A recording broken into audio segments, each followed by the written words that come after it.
quizás lo mejor que os pueda, o que pueda aportar sea pues esa visión un poco mixta, ¿no? De conocer las especies y la biología de las especies que habitan en ese entorno en el que escalamos y a la vez desde el equipador, ¿no? Bueno, eso, ahí está un poquito mi carta de presentación. Sobre todo lo que voy a comentar va a ser un poco desde el punto de vista del equipador, o sea, cómo actuar, qué cosas tener en cuenta. También podría ser válido para un promotor que quiere avalar un equipamiento, pero sobre todo para el, quizás está enfocado a la persona instaladora, equipadora, ¿no? Más en concreto, ¿no? Procedimientos, qué cosas tener en cuenta, ¿no? Bueno, esto es, lo han dicho los tres ponentes anteriores, lo han comentado, ¿no? Que el contexto actual de la escalada ha cambiado con respecto a esa época, vamos a llamar hippie, de los años 70, los años 80 o de los 90, incluso de los primeros 2000. Ha cambiado mucho, ha habido un crecimiento de usuarios, muchísimos, ¿no? Todo tipo de sensibilidades, no necesariamente concienciados ni informados sobre su actuación con respecto al medio, ¿no? En el que se desarrolla. Esto ha devenido en un mayor impacto en el medio natural, es evidente, cada vez hay más conflictos, más denuncias, problemáticas asociadas a nuestro impacto en el medio natural. Y también ha habido conflictos entre usuarios, cada vez hay más conflictos entre usuarios y con los propietarios y con la administración, ¿no? Entonces, coincido con todos los anteriores ponentes en que hace falta ya regular, vamos a llamarlo regular, ¿no? Las actividades deportivas, entre las cuales está la escalada, que se desarrollan en el medio natural. ¿Qué tiene que ver el equipador con esto? Bueno, pues el equipador es como, yo lo veo así, es como un artista, ahora que veo esa pantalla en blanco, ¿no? Es como un artista que tiene un lienzo en blanco, sería la pared virgen, y de alguna manera trazas algo ahí, en ese lienzo en blanco estás trazando unas vías que quedan para terceros, para el uso de terceros, ¿no? Entonces, el equipador equipa, inicia un proceso, los escaladores acuden a ese lugar, con lo cual esos usuarios pueden tener también otros impactos añadidos al que ha generado el propio equipador anteriormente, y como consecuencia la actividad de la escalada en ese sector puede generar unos impactos en el medio natural. Entonces, el equipador está claro, es el motor que inicia todo. Entonces eso es innegable, y la responsabilidad del equipador es mayor que la de cualquier otro usuario normal, ¿no? Para escalar. Si nadie coge ese lienzo en blanco y empieza a dibujar unos trazos, nadie va a ir a escalar, eso es innegable. Entonces, lo mismo que el equipador tiene que saber técnicamente cómo coger el taladro y cómo colocar un anclaje, tiene que saber intuir las consecuencias de su actuación, ¿no? Y es como un poco un juego de ajedrez en el que tienes que adelantarte a todos los escenarios posibles que tú previsiblemente vas a generar, ¿no? Puedes generar. Y este es un poco el universo del equipador, ¿no? Es como muy equipador centrista la visión, pero al final te tienes que relacionar o tienes que compartir relaciones con el medio natural, desde luego, la gea, la fauna, la flora, con los propietarios de los terrenos, sean del tipo que sea, con otros usuarios, con la administración, del tipo que sea, vamos, sobre todo los agentes medioambientales, las diputaciones, o sea, las direcciones generales de medio natural, ¿no? Y después con otro colectivo que creo que no se ha comentado mucho hasta ahora hoy, que son los colectivos conservacionistas, que para bien o para mal es un actor implicado más. A mí lo de los istas en general no me gusta, creo que a nadie le gustan los ismos, pero están ahí, ¿no? Entonces hay que llevarse bien con ellos también, de alguna manera, ¿no? Aunque mi presentación sea como biólogo y escalador, no que nadie piense que va a ser una charla de corte proteccionista del medio natural a la ultranza y no vamos a arrancar ninguna florecilla de las rocas, todo lo contrario, ¿vale? Que se trata un poco de que sea sostenible, pero sostenible en todos los ámbitos, ¿no? Real, vamos a decir, una visión con el medio natural del equipador, con el medio natural real. Entonces mi objetivo es dar a conocer las pautas que tiene que tener en cuenta el equipador a la hora de meter un equipamiento nuevo, un equipamiento, una apertura o una restauración, y todas estas cosas que cada una tendría su definición, que habría que definir exactamente. Pero bueno, hay muchas cosas en común, ¿no? Vale. Bueno, la visión que hay que tener clara es que la escalada y equipar y generar zonas de escalada tiene unos impactos en el medio natural que puede tener cualquier otra actividad que se desarrolla en el medio natural. O sea, ni más ni menos que puede ser la pesca, la caza, el andar con motos por el monte, tramos forestales, esquí, no sé, lo que se me... Cogiendo esta foto como ejemplo, lo que se me ocurrió, ¿no? El río, los pescadores, son actividades algunas tradicionales, otras más recientes, pero que todas tienen unos impactos asumibles, visibles y otros inasumibles, ¿no? Y está ahí, o sea, no somos la Madre Teresa de Calcuta, los escaladores ni los equipadores. Entonces, eso hay que verlo, ¿no? Hay que asumirlo. Y de ahí en adelante, pues, ver qué impactos podemos tener solo el equipador, ¿vale? Serían los impactos que genera ya el equipador directamente, y diferenciarlos bien de los impactos que puedan tener los usuarios, ¿vale? No vamos a atribuir un impacto que genera la masa escaladora acudiendo a ese lugar, haciendo sus necesidades donde no deben o comportándose cívicamente. La culpa no la tiene el equipador, vamos a decir, ¿no? Hay que diferenciar un poco eso, ¿no? Y también diferenciar lo que yo llamo impactos inevitables y impactos evitables o minimizables. Con respecto a los primeros, pues cualquiera persona que haya equipado pues, se puede imaginar que hay cosas que para dotar de seguridad una pared y de comodidad, vamos a decir, no solo seguridad, porque también se busca un poco la estética y el gesto deportivo y la comodidad, ¿no? Y la ergonomía a veces se puede hablar, ¿no? Pues eliminamos vegetación. No voy a entrar en si es vegetación protegida o no protegida, no voy a entrar ahí, pero eliminamos vegetación de tipo arbustivo, herbáceo y arbóreo. Nuestro set de herramientas está desde la poda de mano a la tijereta a la motosierra, ¿no? Así. Retiramos bloques detrás de los cuales puede haber murciélagos, fisurícolas, que son muy comunes en grietas de las rocas, ¿no? Puede haber lirones, son cosas auto-ejemplifico, ¿no? Porque a mí me ha pasado, ¿no? Y me pasará, y a vosotros seguramente que os ha pasado. Somos conscientes de que estamos reduciendo un poco el nicho ecológico de esa fauna que vive en la pared, ¿no? Porque al quitar ese bloque, pues ese murciélago ya no se puede refugiar, evidentemente. Bueno, generamos erosión, los senderos, eliminamos tierra de las fisuras donde puede crecer en esa tierra plantas. Son cosas que las hacemos, ¿no? Barremos repisas, hacemos ruido con el taladro, hacemos cosas que son inevitables, ¿no? Y instalamos unos elementos artificiales, llamamos los chapas, tensores, reuniones, cuerdas en los pasamanos, etc., ¿no? Ahora bien, todo esto se puede hacer con mimo o avasallado. O sea, no estoy diciendo que todo sea una tala matarrasa, ¿no? O sea, se puede hacer una tala selectiva, ¿no? Vale.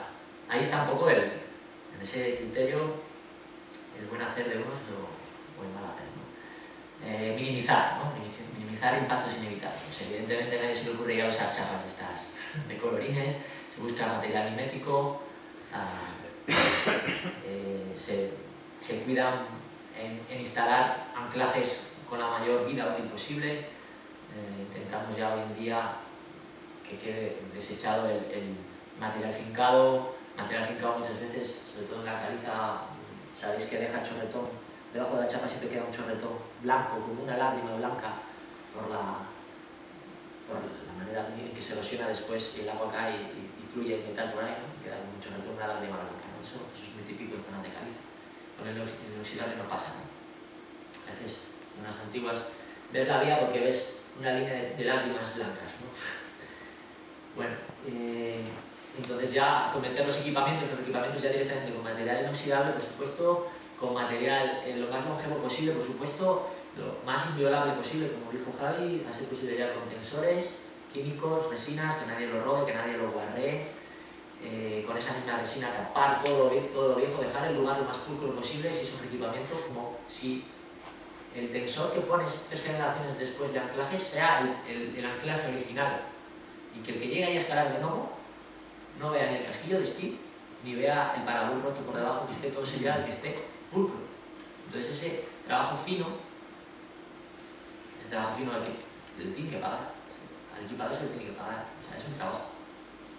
Entonces esa visión también, yo lo veo así, pues eso, romántica de equipar de manera altruista, pues en ciertos sitios, equipamientos sistematizados, vamos a decir, promovidos, tiene que hacerse pues pagados. Eso ya es innegable. Yo creo que de hecho, esa es quizás la cosa que estamos pretendiendo en estas jornadas, avanzar hacia eso, entre otras cosas, ¿no? Un equipamiento cada vez más profesionalizado. Bueno, me vado del tema que estoy tratando. Bueno, y un poco pues, lo que comento, ¿no? La pulcritud, ¿no? Sellar los tornillos, no dejar los multimonti que se deja, la gente los deja ser pulcro, ¿no? Incluso dar ejemplo retirando la mierda que otros han dejado, porque el equipador al final es un ejemplo para los demás. Hablábamos antes, muchas veces los equipadores son como cabezas de iceberg de un grupo de gente que hay detrás de ellos, ¿no? Puntas de iceberg, ¿no? Y lo que haga el equipador puede ser un ejemplo humano bueno y nosotros copian un poco ese modelo. Yo lo veo así, por lo menos por la zona en la que me muevo, ¿no? Impactos, pues también, minimizables y evitables. Esto es una zona de escalada que hay en Cantabria, muy maltratada, en los años 70 hasta el día de hoy, y mientras unos nos preocupábamos por restaurar todo y dejarlo lo mejor posible, un día a alguien se le ocurrió, seguramente hasta con la mejor de las intenciones, con pintura negra, pintar los grados de las 50 vías que hay a este tamaño negro. Lo veis, el 7B, ese 7B, ese 7 es así. Y eso pues, en todos los pies de vía de todas las vías, ¿no? Yo me eché a llorar, o sea, de verdad lo digo. Yo me eché a llorar literal, ¿no? Porque es como si te lloran en tu casa. Es que es verdad, o sea, y eso es incivismo, ¿no? ¿Qué hace falta para esto? Educar, lo de siempre, ¿no? La base de todo está en educación, ¿no? Y el usuario, el perfil del usuario escalador cada vez está más desvariado, yo creo, ¿no? Entonces, también es uno de los ejemplos, una de las cosas que tenemos que hacer los equipadores es dar la pauta a nosotros, ¿vale? No cometer estos errores y se puede ser, de manera artista se puede poner, el 7B no, pero no es igual el nombre de la vía así con boli, con busto pequeñito, unas letras artísticas, incluso una tipografía Arial. Y puede quedar un poco bien, que solo lo vea el que sabe dónde tiene que mirar para saber qué vía va a hacer, ¿no? Bueno, pues esto seguramente que como vosotros en nuestras zonas de escalada os suenan estas cosas, ¿no? También. Otros impactos, bueno, se podemos generar sobre arqueología, pinturas rupestres, ¿no? Son ejemplos, encontrados en la web, pues en Chulilla, en Cantabria, por ejemplo, a la derecha, San Juan de Socorro, que se parece mucho al sector que has enseñado tú antes, Chu. Sí, que ves un tejadillo allí donde empiezan 2 vías. Sí. 2 vías. Bueno, ese sector tiene más vías, tiene unas 20 y tantas vías. Eso también es bien de interés cultural en el catálogo de ahí de Cantabria. Y bueno, eso es una ermita rupestre y eso es como el pórtico de la ermita rupestre, ¿no? Y entonces un poco yo, a donde quiero llegar es a que bueno, joder, no era suficiente equipar, tener 25 vías, que había que meter 2 más, subiéndose al tejado de la ermita. ¿Entendéis lo que os quiero decir? Sí, sí. Entonces, ¿qué estamos buscando? Más, cantidad, a toda costa. También tenemos que autorresponsabilizarnos de estas cosas, ¿no? y seguramente estas dos vías se desequipe y seguramente por extensión y por pataleta de la administración, de los sectores un poco más del mundo de la arqueología ahí, pues igual se extienda el desequipamiento a otras vías que no molestan, porque no han hecho ese atentado que han hecho estas vías en concreto. No sé. Y al final hay la responsabilidad, el que tiene el arma en la mano es el equipador. El que tiene el taladro en la mano y la ha cagado es el equipador, ¿vale? Bueno. Y después, bueno, el grueso un poco de lo que todos sabéis, los impactos con los problemas que ha habido de regulaciones, prohibiciones y conflictos es con la fauna y en concreto la avifauna, ¿no? Los escaladores deportivos, las zonas de escalada deportiva y las aves coincidimos en los intereses. Buscamos paredes soleadas, paredes a baja altitud muchas veces, paredes que desploman, que no se mojan, ¿entendéis? El nido también, el alimoche también busca no mojarse, tener un nido seco para poder sacar adelante a sus crías, regularse térmicamente hablando, ¿no? Y normalmente los nidos se sitúan en zonas bajas. Normalmente la gran mayoría de los nidos de todas las especies de rapaces opícolas están por debajo de los 1200 metros de altitud, ¿vale? Incluso águila real y otras especies más de montaña tienden a tener los nidos en rocas en zonas bajas, ¿vale? Entonces coinciden los intereses con el escalado deportivo, ¿vale? Entonces es inevitable que muchas veces alguien equipe en un sitio que ha habido, está habiendo, habrá rupícolas o añidos, ¿vale? Entonces hay que hacer mucho trabajo, ¿vale? Hay diferentes grados de protección legal también, ¿eh? Hay que ceñirse un poco a la importancia, ¿no? Evidentemente los live que hablábamos antes son los live del urogallo, los live del quebrantahuesos, los live de la perdicera. Nadie hace un live del halcón peregrino, ¿no? Aunque sea una especie útil, aunque sea una especie catalogada de interés especial, una especie valorada y una especie que merece, por la que se merecen hacer regulaciones específicas también en zonas de escalada, por supuesto. Pero puestos a priorizar, hay que priorizar.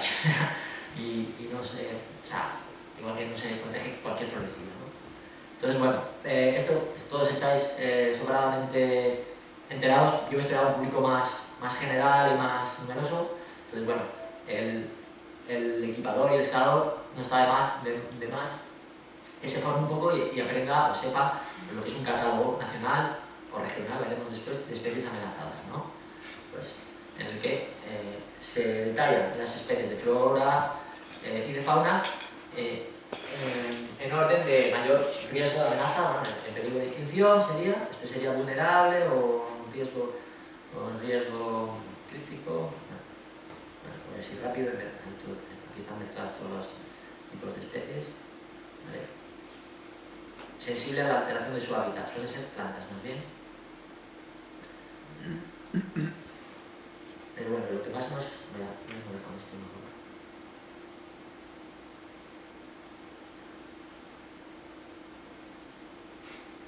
Bueno, aquí las aves, ¿no? En vulnerable, es un poco el grueso, ¿no?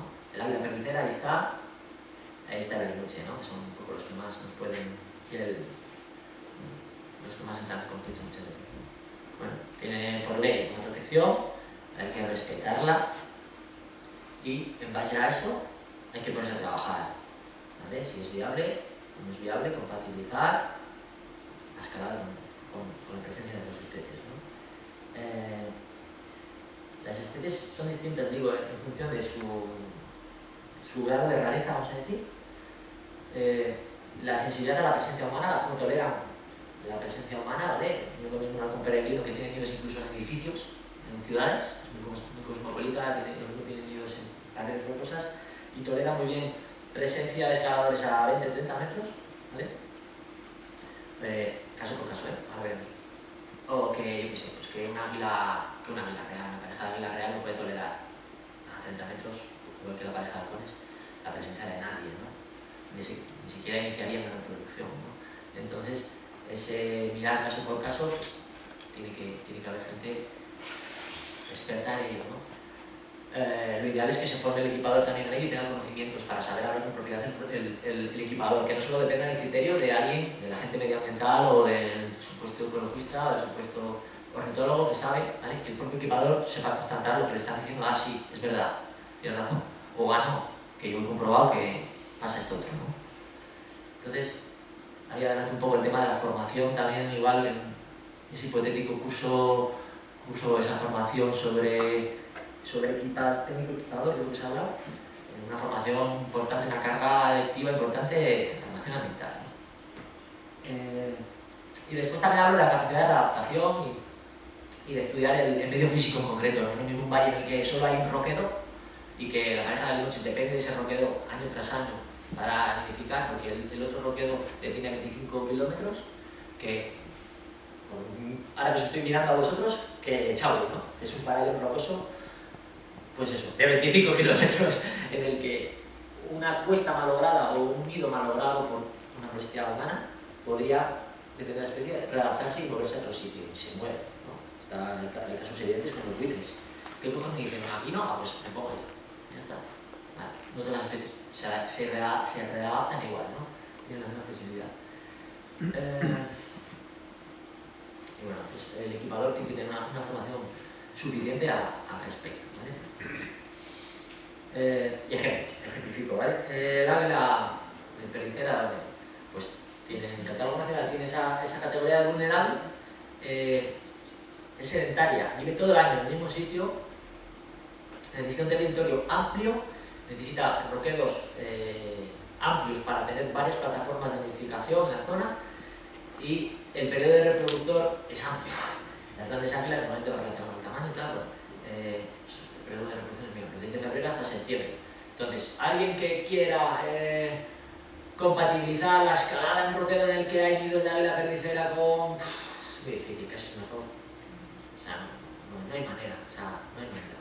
Se clausura todo el año. O sea, hay especies que ahí no hay manera de negociarlo, ¿vale? Especies que hasta aquí hemos llegado. Pero sin embargo hay otras que son muy fáciles, como la alimoche. Por eso casi todos los ejemplos que conocemos todos de regulaciones exitosas son especies como pues, el halcón, el alimoche. ¿Por qué? Porque el alimoche está una serie de meses en la península y una serie de meses en África. Ya está. Pues cuando está en África escalamos, cuando no está en África no escalamos. Todos contentos, el alimoche saca adelante año tras año en ese roquedo, saca adelante los pollos. Los excavadores nos dan una paleta en la espalda de que bien hemos hecho, que hemos dejado que la alimoche se reproduzca. Podemos ponernos esa medalla ante la administración. No sé si me explico. Es lícito, yo creo que sí. Y de hecho, ya os digo, desde el 1 de marzo, normalmente las regulaciones por alimoche suelen ser desde el 1 de marzo al 1 de septiembre, si están bien hechas. Yo he visto regulaciones hasta el 1 de julio, son una cagada. Porque yo he visto regulaciones, por ejemplo, las tuyas hasta el 1 de julio, y yo soy de Cantabria, que el hábitat es el mismo, el alimoche, su periodo de reproductor y su fenología es la misma, no va a cambiar. Estoy de Cantabria, no sé si me explico. Y veo que los pollos vuelan a finales de agosto, si se retrasa a veces la reproducción, incluso a principios de septiembre, y muchas veces a principios de septiembre ya se está yendo, se ha ido bien el año, se está yendo a África o a mediados de septiembre, ¿no? Entonces hacer una regulación mal hecha con las fechas es una cagada. Es querer haciendo un bien, o sea, queriendo hacer un bien estás haciendo una cagada. ¿Por qué? Porque dices a los escaladores que no escalen desde el 1 de marzo hasta el 31 de julio, ¿vale? Todo el mundo lo respeta. Y el 1 de agosto va la horda de escaladores a la calle. Y como todavía están los pollos a medio crecer en el nido, durante un día tras otro está la gente escalando, los adultos no entran a cebar durante horas, los pollos se mueren de inanición de una manera muy fácil, sobre todo si las condiciones climatológicas no son las mejores, por inanición mueren. Coño, ha fracasado esto, ¿qué ha pasado? No sé qué. Que no lo has hecho bien, tío. Has hecho una regulación, las fechas están mal. Vale, entonces esto hay que hacerlo con gusto también, ¿vale? Voy a poner otro ejemplo, bueno, los buitres, ¿no? Una categoría inferior, interés especial. Más readaptables a tus roquedos. Lo que no quita es que si está en activo la reproducción en un momento concreto, vayas arrasando por esa repisa, por ese sentido, no, vete de ahí, no vuelvas, está muy que bien, desde luego, pero quizás un sector grande, como pueda verlos en Navarra o pues en Cantabria, clausurarle porque hay una pareja de buitres estudiándolo bien, pues igual no está justificado, bajo mi punto de vista. Así de simple. Y otro ejemplo, ya especie muy adaptable, muy tolerante a la presencia, ¿vale? El halcón. El halcón también es de interés especial, está en el catálogo de Naciones Especies Amenazadas, y el periodo de reproductores, se suelen hacer las regulaciones desde el 1 de febrero hasta el 1 de junio. Yo he hecho ahora, hago varios, sobre todo en zonas que he equipado, soy uno de los equipadores principales, mira, es como el padre que se preocupa de su descendencia, ¿no? Pues todo el tema donde hay aves, pues me preocupo de hace 3 años ver, hacer visitas antes del periodo reproductor, ver dónde se instala el nido, dónde se instala, cuándo empiezan a incubar y después ver los resultados, ¿no? Pues para que os hagáis una idea, antes de ayer estuve en un sector que además cambian de ubicación los nidos, un año igual que hacen el nido a la izquierda del todo en un nicho y este año lo han hecho en otro, con lo cual la regulación tiene que ser dinámica. O sea, la cartelería que pusiste el año anterior en un sitio la tienes que mover al otro lado, donde dije Diego, pero tiene que ser así, ¿no?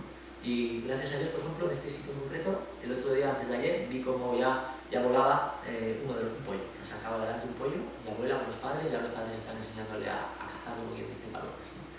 Y para mí es un orgullo, o sea, a mí me ha llevado 4 visitas, los prismáticos, ahí, una visita de 1 hora o 2 cada día, detectar dónde anida, confirmar el inicio de la reproducción, hacer la cartelería, ponerla en el sitio concreto, informando el sitio concreto a los escaladores. Ni siquiera estaba cerrado el sector entero, es un sector que tendrá unos 60 metros de ancho, el nido estaba más o menos de la mitad a la derecha, pues se reguló, digamos, de la mitad para la derecha, ¿vale?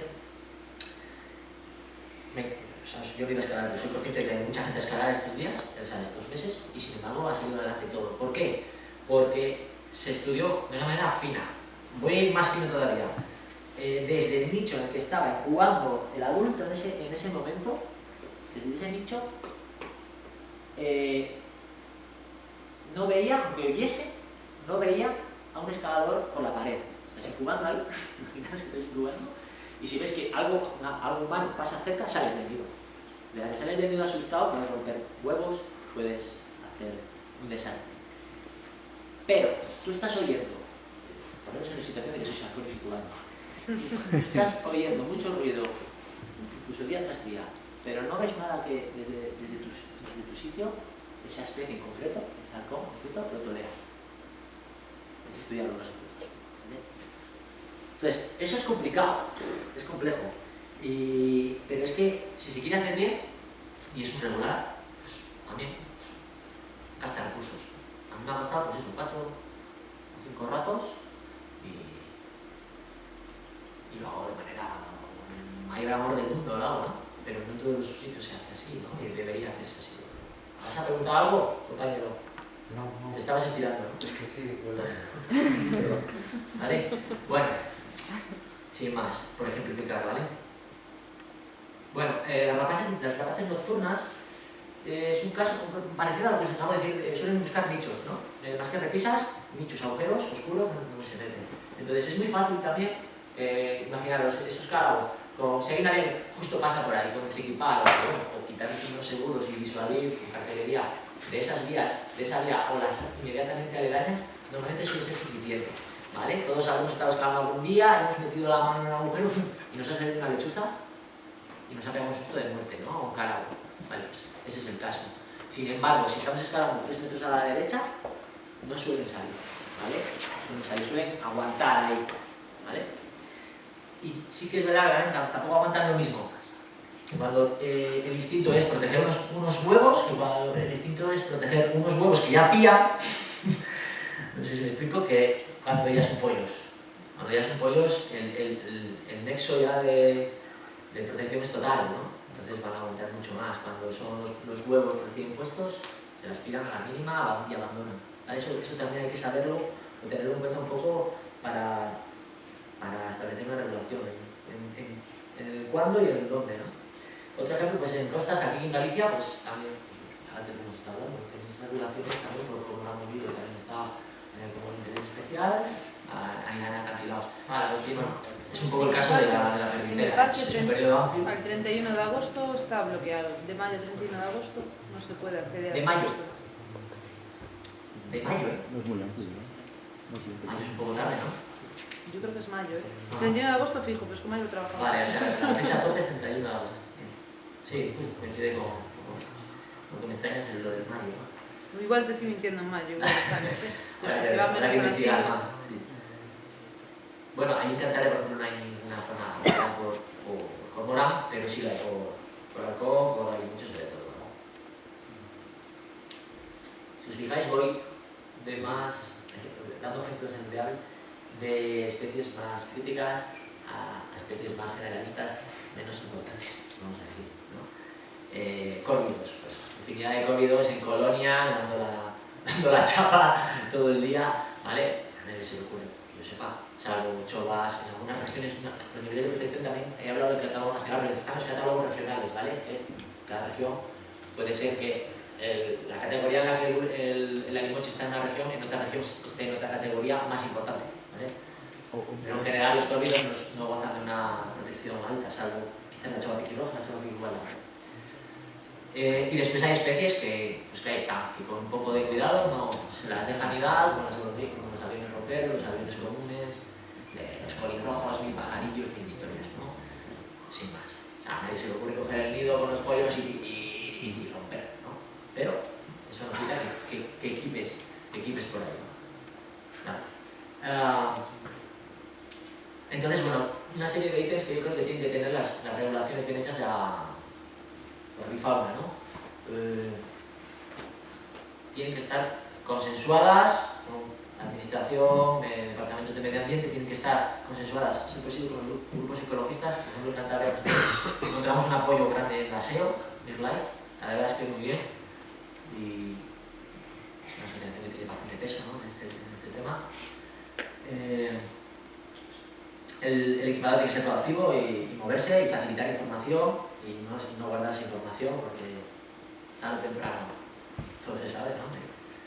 Y hay que ser transparente en eso, ¿no? Y tienen que ser dinámicas y flexibles. Dinámicas y flexibles temporal y espacialmente, ¿no?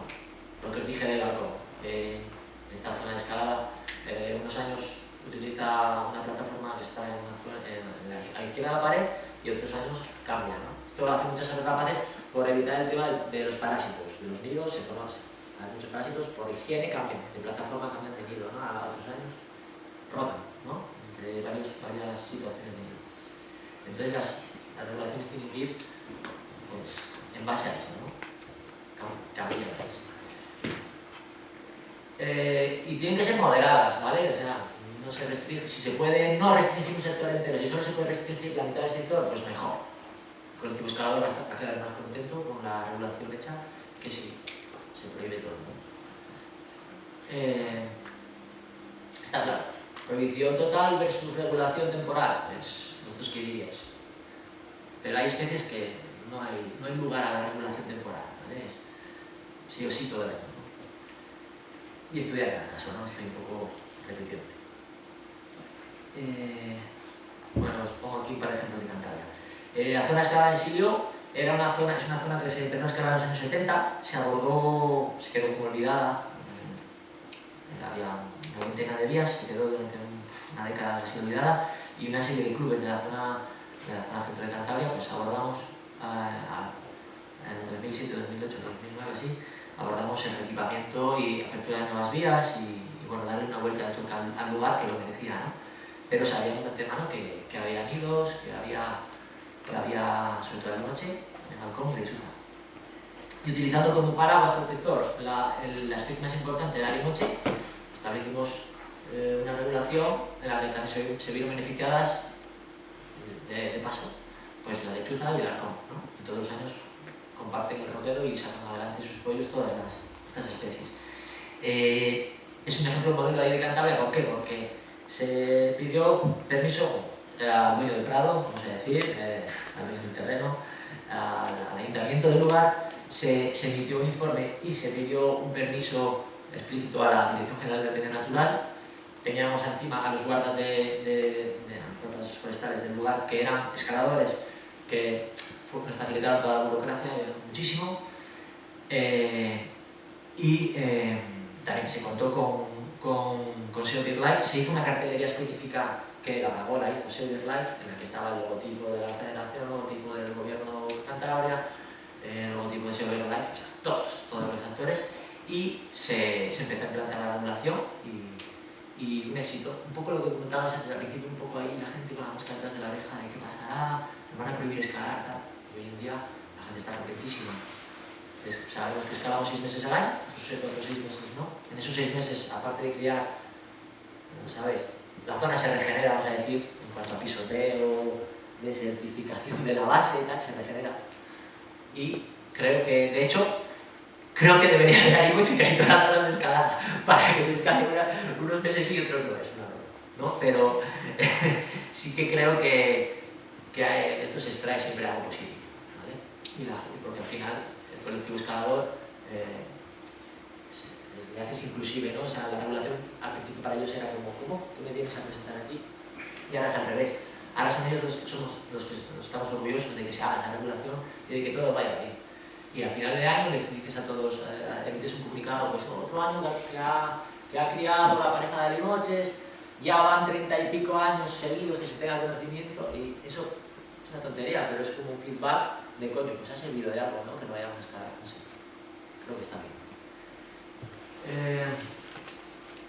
Bueno, el ejemplo del Ajero, bueno, simplemente lo puse ahí porque es un poco todo lo contrario, ¿no? Es una zona muy poco visitada, todo ese circo que hay hacia la derecha, digamos del espolón que hay central del Ajero hacia la derecha, es zona de vías de aventura que nadie repite, nadie se va a escalar desde hace décadas, la verdad, y ahí no hay esas mismas especies o más, pero no hace falta hacer una regulación, porque para que os hagáis una idea, donde más escalas por aquí, estas placas de por aquí, este espolón y como mucho por aquí. Y toda esta zona de aquí, pues hay de todo, hay de todo, pero no hace falta hacer ningún tipo de regulación, ¿no?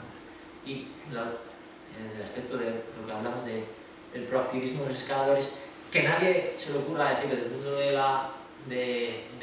ecologismo, coño, que es que ahí hay hilo de tal, vamos a prohibir la escalada en la Gemma, no, chicos, que nosotros llevamos aquí 30 años escalando, sabemos lo que hay, igual que tú, antes que tú, y es evidente que no hay ningún impacto, es compatible, ¿vale? Entonces, igual esa es una de las claves, adelantarnos nosotros a la administración o a otros sectores un poco más conservaduristas, ¿vale? Creo que es importante, de la misma manera que digo, formarnos, adelantarnos, ¿vale? Y ser nosotros los que nos autorregulamos, que lo hacemos.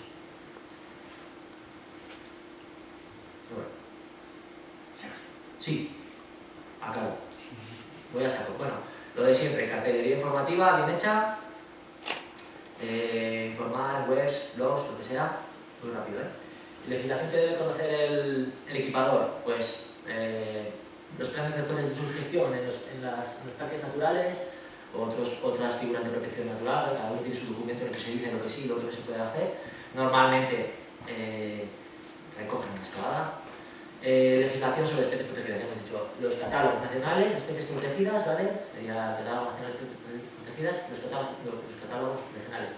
Y las leyes más generales de conservación de la región en concreto, ¿no? Es una ley más general y después unas leyes más específicas. Y después ya en ámbitos de difusión más de escaladores y de federaciones y de pues eso, incluso a nivel de clubes, pues siempre también informar, ¿no? Como primer ejemplo, esto es encargable, bueno, está un poco obsoleto. Regulaciones, pues ahí está en la web, lo mismo que hacen en Guipúzcoa, ¿no? Dónde se puede escalar, qué fechas no se puede, ¿vale?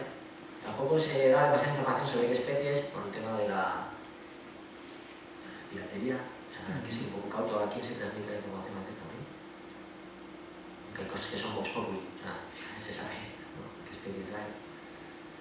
Y bueno, se habla de las sanciones, creo que es importante en un país como el nuestro avisar con las sanciones que podrían derivarse, ¿no? El ejemplo de Urquiola, del que todos hemos... Bueno, pues no se puede abrir el archivo. pues nada, todos hemos tomado ejemplo de Urquiola, ejemplo Guipúzcoa. Joder, bueno, tampoco me puedo. Voy rápido porque no me deja abrir los archivos. Bueno, entonces, un poco qué tiene que tener en cuenta el equipador preliminar antes de cometer, ¿no? Pues evaluar, o sea, por uno mismo o que le acompañe a alguien que sepa, revisar si hay acrópilas en la base de la pared, si hay nidos, manchurrones blancos de cagadas, plumas, evidentemente, ver, ¿no? Antes de meter el taladro y ver si es viable o no. Poder ponerse a equipar si haría falta, si hay áreas protegidas, si las hay, en función de su ecología. ¿Es viable establecer una regulación temporal que no provoque la afección a esas aves? Pues como el moche, el halcón. O por el contrario, son aves imposibles de gestionar y hay que dejarlo ser. ¿Vale?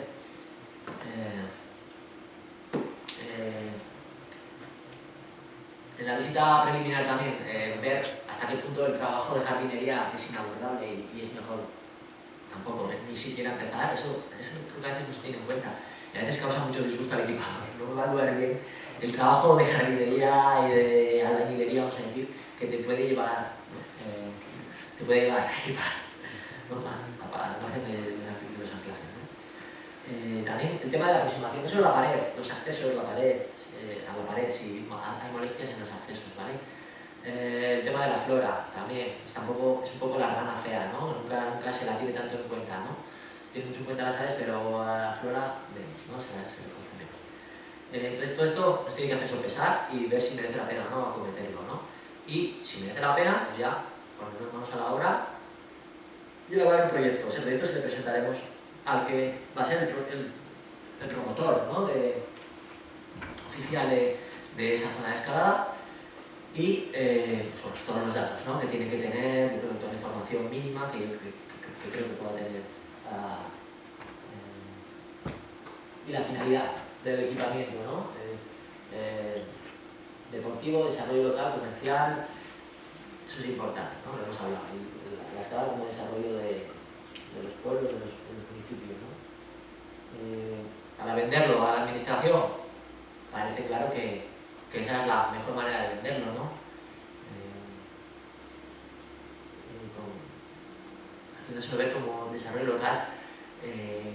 Si solo tiene interés deportivo para 4 escaladores sueltos, que es lo que pasa con muchos sectores de escalada, ojo, no se puede pretender que ese sector lo abandere una administración local, ¿no? Porque no va a tener relevancia para ese ayuntamiento esa instalación.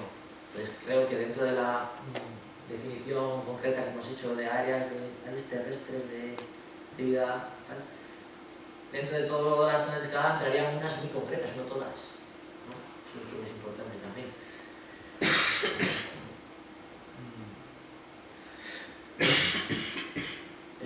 Bueno, toda la burocracia, ¿no? Informar el proyecto, autorizaciones, permisos a la federación, al propietario del terreno de todas las paredes, a la administración competente en materia de medio ambiente, tener todos los permisos, todos los papelotes para poder decir ahora sí puedo empezar a trabajar, ¿no? Y bueno, siempre es un proceso muy largo que puede acabar en que le deneguen.